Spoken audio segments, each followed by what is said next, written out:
Saya tipikal orang yang senang banget berkegiatan kan, pokoknya keluar dari rumah melakukan kegiatan di luar. Tapi mungkin karena fisik saya yang dari dulu kurang baik, jadi orang tua saya sering banget ngelarang gitu Kak. Terus kami sering debat di situ, saya sering ngelawan orang tua karena hal itu gitu.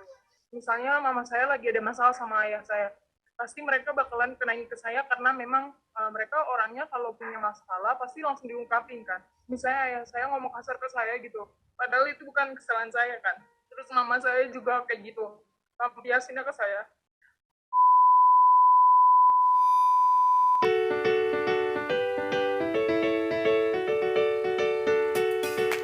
Masa remaja adalah masa transisi dari anak menuju dewasa dengan rentang usia 11 hingga 20 tahun.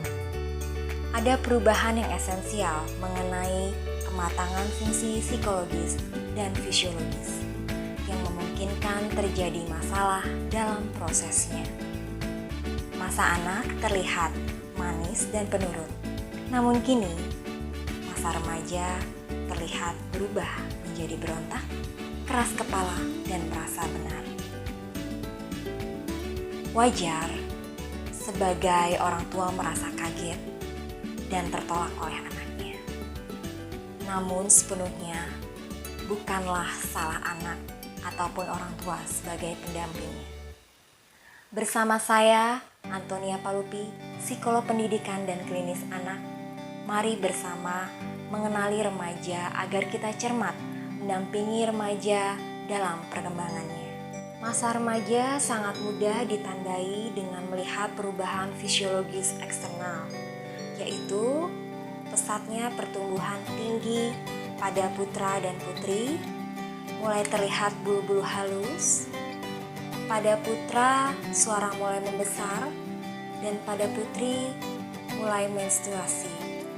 Dan yang paling esensial lagi dalam perkembangan remaja adalah perubahan fisiologis internal yang mempengaruhi perkembangan psikologis dalam aspek kognitif, yaitu kemampuan berpikir, kemudian aspek emosi, bagaimana remaja menjaga kestabilan emosinya, kemudian aspek sosial dan moral, bagaimana dia dapat bersosialisasi, beradaptasi, dan merespon situasi sesuai dengan nilai dan budaya tempat di mana dia tinggal. Remaja pada masa-masa perkembangannya seringkali terlihat sulit membuat keputusan atau dapat membuat keputusan tapi kurang tepat dan terburu-buru. Merasa benar sendiri dan seringkali ketika diberi masukan keras kepala.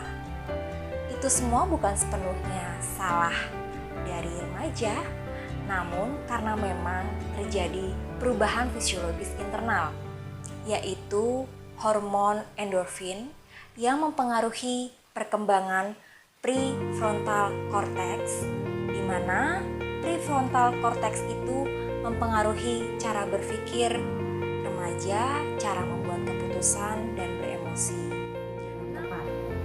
Namun, pada remaja, prefrontal cortex belum berkembang maksimal, sehingga bagian otak yang bernama amigdala yang sudah lebih sempurna dari prefrontal cortex lebih berperan dalam merespon situasi secara emosional, karena peran daripada amigdala adalah mengontrol emosi. Sehingga dalam pengambilan keputusan, remaja kurang dapat berpikir logis dan berpikir kritis.